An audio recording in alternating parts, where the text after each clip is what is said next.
Okay, I don't often do these kind of videos where you see me on the front of the screen. Usually I'm doing something different, like I'm reviewing something, like a gadget or something on my car, but I just wanted to share my experience of applying for a UK visa for my girlfriend who lives in the Philippines. Okay, so my story is, obviously I live in the UK. I have quite a well position in government myself. I work for the local authority, which basically means, to anyone who doesn't understand that, that's kind of like a government official or government officer. I'm not I'm not hugely senior, but I'm pretty up there.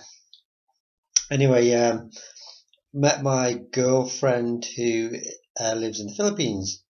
Lovely girl called Melissa. In January, just gone, I took a nice trip uh, to the Philippines. Had a great holiday. Went to Makati, usual tourist areas. Went to Boracay, the islands. Went to TagaTay. Had a great time. Okay, so came back, made the decision that it was time for Melissa to come from Manila to the UK. So made the application to apply for a general visitor visa, the bog standard simple visa that's valid for 6 months. 6 months, and you're allowed to stay in that period where you're not allowed to work, you're not allowed to study. It's purely to come to the UK for a holiday. Okay, so this is my experience, and bear in mind, I work for the government here, so I did kind of think, oh yeah, this will be easy, no problem. I'm gonna get this, no problem. And that's where no, that's where it went wrong. We didn't get it so easy. Found out today that the visa has been declined. So let me tell you the run up to why it was declined. So I sent everything I felt I needed to send. I sent an invitation letter. I sent proof of my residence, i.e. proof that I live here, proof that I own the house, or I rent the house, whatever it might be. I sent proof of that. I sent proof of my financial flexibility, so that's credit card statements. I sent saving statements, legitimate bank statements. I sent everything like that. I sent proof of my government ID. I sent my driving license copy. I sent my local area council tax statements. I sent my official UK government financial status tax return information. I sent my government ID pass for my job. Sorry, so like my work pass that shows that I work for the government. What else? Everything. Passport, like I said, driving license. I'm trying to remember them all. I just sent a massive stuff over to my girlfriend in Manila. She then applied. We filled in all the online forms that you do. We processed the application fee, which worked out to be about $130, which worked out to be about £85. Fine. And she went to the interview. That was fine. Apparently she had 3 different interviews with 3 sets of people. Took her fingerprints. Took a copy of her fingerprints. She had to have a video camera pointing at her at one stage where she obviously would talk to the video camera. And basically she did the interview. She signed some forms. She answered the questions honestly. And that was it.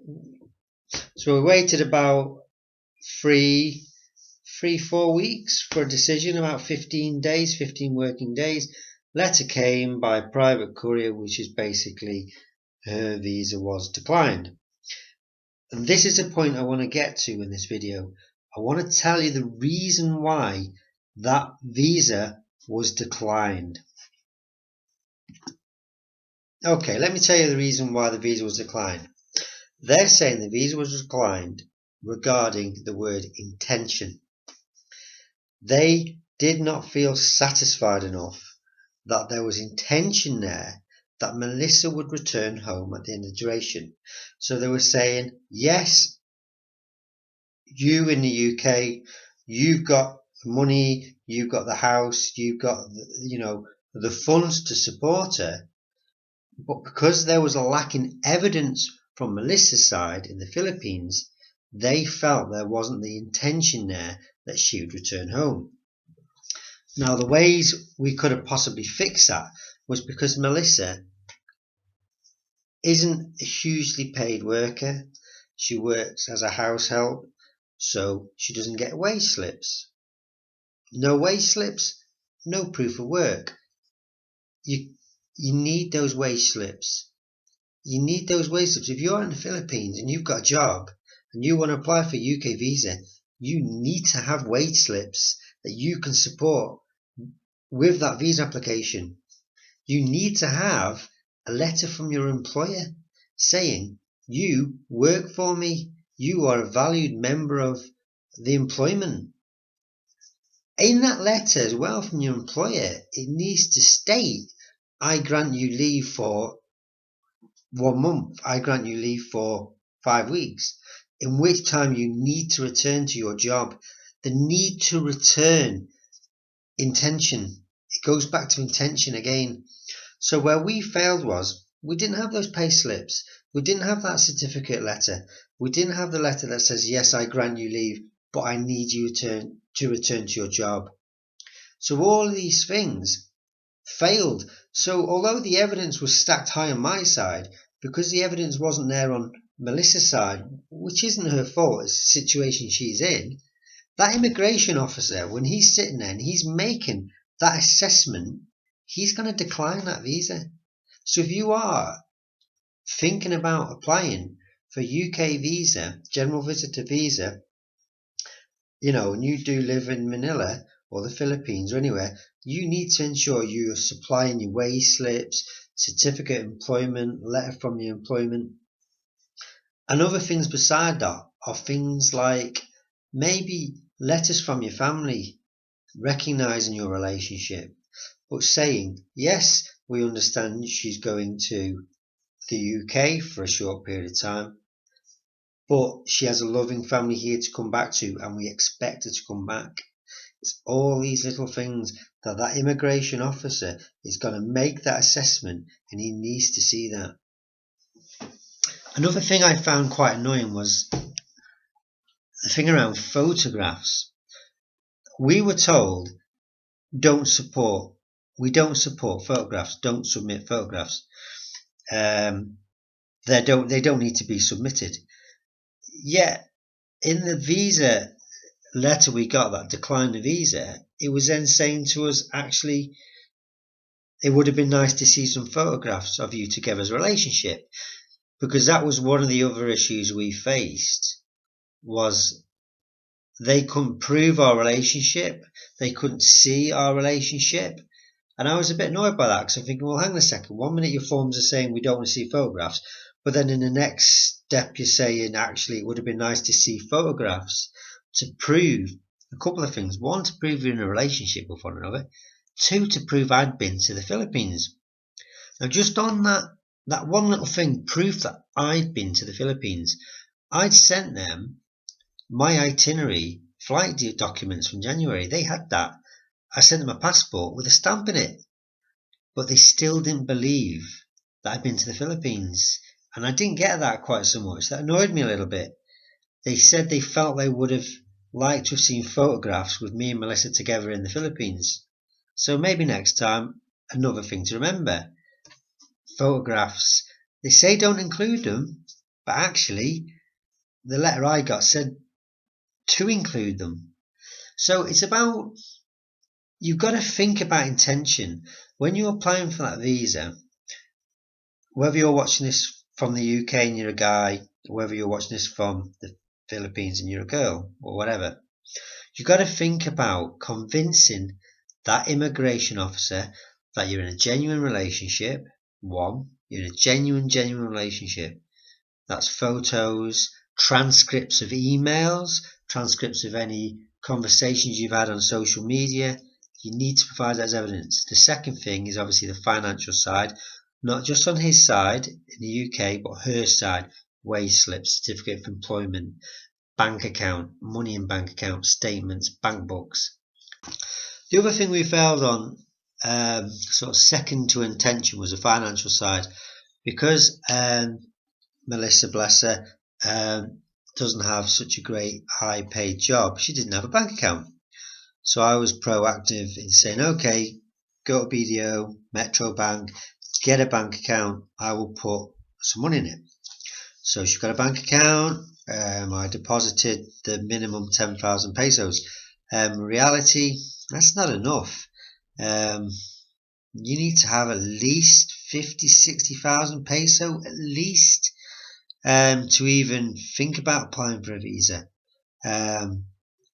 One of the things I tried to do was on my support letter was say that obviously I was aware that she didn't have the financial capacity and capability to pay for the trip, so therefore I was paying.